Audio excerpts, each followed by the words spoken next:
Jessica, obviously very emotional night for you. You went in there, you had a 15-minute fight, and this is the end of your career. Just tell me what's going through your mind right now. You know, there's a lot going through my mind, but the one thing that didn't seem like a bad decision, or was like the right decision, was, retiring in the octagon, where I started my career, and, I got to do it the way that I wanted to, and, yeah, I'm sad. Yeah, it's going to be hard. It's going to have its days, but I'm excited for what I get to do next. I'm excited for all the other opportunities. I know that Jessica Evil doesn't end in the UFC octagon. Jessica Evil finds her way, in other directions. I'm ready to embrace that. Was this in your mind heading into the fight at all? Like, if it didn't go well, maybe I'll retire, or was this spur of the moment? No, man, it's been a really rough year for me. Between last year, splitting my foot open, which, I thought I won that fight, and, thankfully that whole year, I went through a lot. I had sepsis in October, almost died back in October. Then, had some injuries throughout camp. Was supposed to fight Manon from France on a card here. Ended up breaking my nose, and then, I found out I had a parasite that I've been living with for the past 5.5 years that was taking my gallbladder, taking so many things. So my health has just been, up and down. That for me to even get back in the octagon and perform at this level and the way that I did, I'm proud of myself. I think sometimes that, we only see each other for the wins and losses and see well as the fans, but I've been winning at life since I was a little girl. No one said I would ever make it to the UFC, and, here I am. And I fought the best of the best, and I've taken every woman I've ever fought to the hardest levels, and, that says more about me as a person, and I want to leave that as a legacy, is that we can be tough no matter what it is that we choose to do. Macy was just in here, and I know you saw her outside, and she was very complimentary of you. She was honored to be your final opponent. What did you ladies talk about out there, if you don't mind me asking? What did she say to you? What did you say to her? Yeah, man, I met Macy, right when she had won the Contender Series, and, I saw her sitting by herself, and I seen such a young, sweet girl in her, and I remember whenever I first got into sport, the women there were so few of us, it was 2008, and I had my very first fight, and the women didn't embrace one another. And I remember when I met Macy, I invited her to sit with me and, kind of took her in her wing. And for many years, she would talk to me about, outfits or being a woman. And I feel like a lot of Macy, of those things that she found that she admired in me and that she wanted to be like. And, that's an honor for someone else to want to be like you. And I just told her to, she believes that she's got a purpose, keep fighting for her purpose, keep fighting for what she believes in. And I'm a fan of that, no matter, who the person is or what it is that they do. So, I give her nothing but the best, and I really encourage her just to keep believing in herself, keep working hard, and trust her coaches. Last thing for me, a couple of years from now, when we look back on the career of Jessica Eye, what do you want people to talk about? What do you feel like your legacy is going to be? And what's the moment that stands out to you the most from your career? I'm always going to be one of the hardest working women in the room, or one of the toughest working women in the room. And that I just always came to be a gamer. I'm a true fighter. I'm a true fighter through and through. No, I never finished fights the way that others did, but I was a hillbilly girl from Cleveland, Ohio that was never going to make it this far. And, here I am, retiring in the UFC, and I'm proud of myself. People come from where I come from, people don't make it this far. And I just want people to believe that no matter where they are in the world that they're watching this, that they're saying, and they look at themselves, if they believe it, if they believe in themselves, there's nothing you can't accomplish. Self-belief is better than social disapproval, and you go get it. You fight, no matter what it is. Jessica, how much did it mean to you to have this retirement and be back with your old team? I know it was a really important thing for you, and to have this fight and just go out the way you did. Like, how important was that for you? Number one, if anybody knows anything about me, you're not going to tell me to leave. I'm going to leave before you tell me to leave. And I know that I've been on a losing streak, and I wasn't doing this without strong style anymore. I've had them tattooed my back. I've been with them since day one, and I decided to leave. I miss them so much, and I found my way back a year ago to them, and I wanted to finish this journey the way that I started it, and that was with them. And these guys are incredible. These men, these people spend time away from their families to help me chase a dream, and I wish I could make more money just to give them so much money so that they could have some of that time back, and I don't want to rob anybody of their time. I want to just keep giving back, and now this is my way to give back by giving them my time. Just last one from me. Any plans already in the works for post-retirement at this point? What are some things you're going to be doing after your fighting career? Well, I'm going to go to Cabo at the end of the month because I'm turning 36. But I've always wanted to dabble in wrestling and pro wrestling.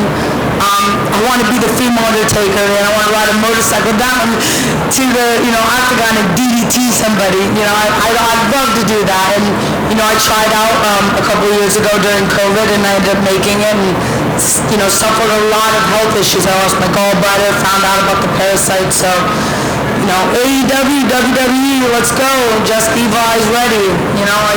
Jessica Eva does not end here. She's just starting a new journey. Jessica, just over here, just here. What would be the most memorable moment for you in your career when you look back? My most memorable moment was my first UFC fight. Nobody expected me to make it here. I mean, Bellator, I was in Bellator, and they cut their women's division, and it was like, at the time, there was no Ronda Rousey. There was some Strikeforce stuff, but that wasn't still getting the heat or the publicity. And so when the women's division got cut from Bellator, and I got that call from the UFC, I believed in myself. I knew that I was always going to make it. In my mind, I'm a champion. No, I don't got the gold belt to show it, but I said I was going to be a professional fighter, and I made it here. Again, I came from a very small town in Cleveland. I mean, it's called Woodstown. It's not even, I say Cleveland, but I'm from a much smaller town. And again, I just want people to believe in themselves, and I feel like any women that, has survived the many years I have, myself, Sarah Kaufman, Roxanne Modafferi, like we were the originals that nobody believed in us. We had to fight so hard in so many ways. We either had to be the prettiest, we had to work extra hard on social media, we had to do all these things that, we never really got to focus just on fighting. And now, women can focus just on fighting. They can focus just on that, and they've got a machine like the UFC to get behind them and promote them, give them jobs, give them opportunities. So, all I can hope is that I can see this sport continuously grow for women, and women are great at fighting. We're spicy, so they go right where we should be. Definitely. And what kind of advice would you give the young females coming up in sport? We live in such a hard social world these days. Social media is a bigger bully than anything, and I'll say it time and time again. I've said it since the beginning. I believe wasn't for me. I believe it's something for you to say to yourself whenever you feel like everybody's tearing you down. So self-belief is bigger than social disapproval, and believe in yourself, and there's nothing you can't accomplish in this world. Thank you so much. Jessica, in the middle, you mentioned WWE and Ronda Rousey. Ronda's actually in town with WWE across the strip today. Have you talked to her at all about making that transition? No, I've got a lot of mutual friends with her, and I absolutely would love that opportunity. I've trained, I've competed in it. I've done multiple shows. My Brazilian Jiu-Jitsu coach is back, and we've done a couple tag team things, so maybe that's what me and my Jiu-Jitsu coach are going to do. We're going to come over and tear up the wrestling world. Do you keep the name? Absolutely. I'm not. I am the evil eye. I was the evil eye before I was a fighter, That when I had my first fight, they were like, you are evil, aren't you? And I think that we haven't seen Jessica Evil Eye stopping here. She just grows into something bigger.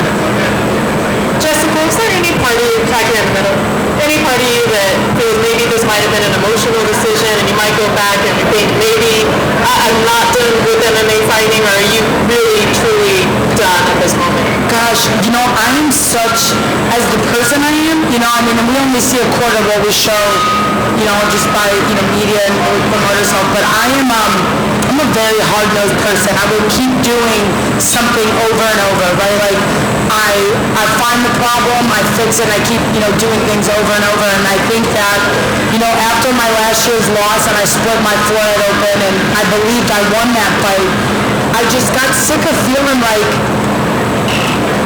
the things were taken out of my hands, and fighting is a gamble, and I'm ready to stop throwing those dice.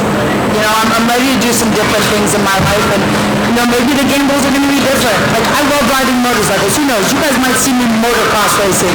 I might go to CrossFit. I might start throwing a weight up. I love challenging myself, and I wanted to retire before I got kicked out. And let's face it, I knew where I'm at, and again, I make that decision before someone else makes it for me. So last thing I wanted to do is go home in 2 days and someone says they gave me paperwork to get the hell out. So I was gone before they told me to leave. And you talked about the training that you've done for professional wrestling. How different is that training compared to what you've done for MMA? It's hard, and it's just as hard as professional fighting. And there's a lot more skill set, there's more coordination. We're fighters, we're not coordinating anything out there. And sometimes, you go through these practices and you coordinate the moves, right? You're like, hey, you're going to do this to that person. Prime example tonight, I couldn't get my hands off. And I don't know what it was. I don't know why I couldn't get my hands going today. And even in there, that just kind of goes to show that maybe that was just time that there's something else for me to do. I couldn't turn it over for me. I had an incredible week. I had the easiest weight cut. I passed that parasite, months ago, and my life, my brain, my skin, I found myself in much happier spaces. This was an incredible week for me. I did not see this as the end result, but when I stood there, it felt like the right thing, and I still feel like it's the right thing to do. Thank you. Congrats on the career, Jessica, and all the memories you created for everyone. Looking back, obviously in retrospect, you did fight for the gold, came up short, but what you just mentioned is the legacy you left and letting people know from your part of the world you can make it, you can succeed bigger than gold? It's just as big. It's equal, and I think we get so focused on wins and losses, right? And that's what we're supposed to do, right? Like, we're supposed to have a number one, right? We're supposed to. That's a good thing. I'm one of those people. There should be the top dog. There should be the top one.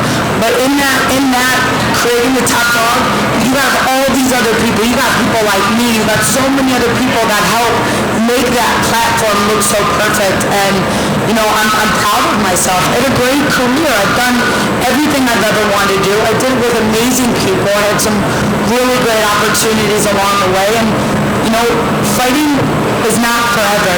I'm 35 years old, and there's so many other cooler things that I can do. Not cooler than MMA, but just cool. Just something different to do that I've ever done. 35 and we're 36 at the end of the month. I had my first fight, when I was 19, 20 years old. I grew up here. This is all that I know. Excellent, thank you. And favorite fight, if I could pick your brain, which one stands out right now?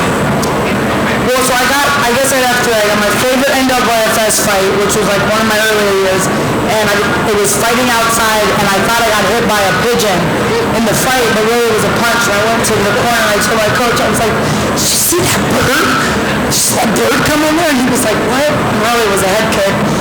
But I have to say then, going to Bellator, beating a world champ like Zola Gergel, to, just having a world-class, the ability to be here in the UFC. I fought for a title and, busted off an ear before, split my forehead open, and, still came out smiling with my head up. I mean, we're fighters. This is what I signed up to do, fight. Win, lose, or draw, I signed up to fight, and I fought every single time.